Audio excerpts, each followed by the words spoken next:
Une scène de collision entre un automobiliste et un piéton a complètement dégénéré. C'était hier à Montréal-Nord. Deux individus en sont venus au cou et l'un d'entre eux a succombé à ses blessures. Élisabeth, il s'agirait d'un cas de rage au volant.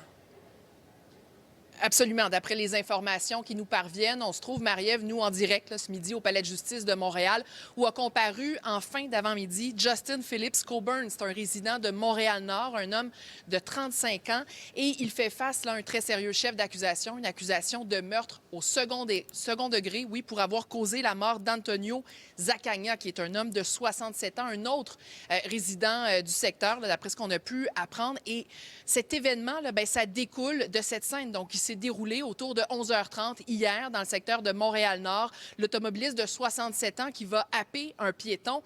Mais tout a véritablement commencé, d'après les informations qui nous sont parvenues quelques instants plus tôt, alors que l'automobiliste de 67 ans aurait eu une altercation verbale avec un autre homme, un autre automobiliste, l'homme de 35 ans qui est aujourd'hui suspect. Alors, altercation, mais les deux vont ensuite poursuivre leur route. Et là, quelques instants plus tard, l'homme de 67 ans va happer le piéton. Et c'est à ce moment-là que l'homme ainsi que celui de 35 ans vont sortir de leur véhicule, se disputer. Et il y a une bagarre qui va débuter.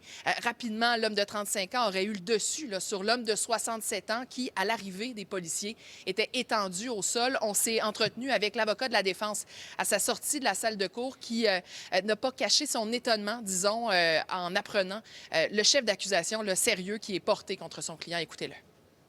Vous êtes surpris de l'accusation? Oui. Pourquoi? Ah, ça, c'est autre chose. J'ai pas vu la preuve encore même, mais je suis surpris. Votre client, comment il réagit? Il est encore plus surpris que moi. C'est difficile. Alors, il faut savoir que l'homme de 35 ans, Marie-Ève, était détenu là, pour sa comparution, comparu par vidéo, comparution menottée à partir du centre opérationnel Est du SPVM.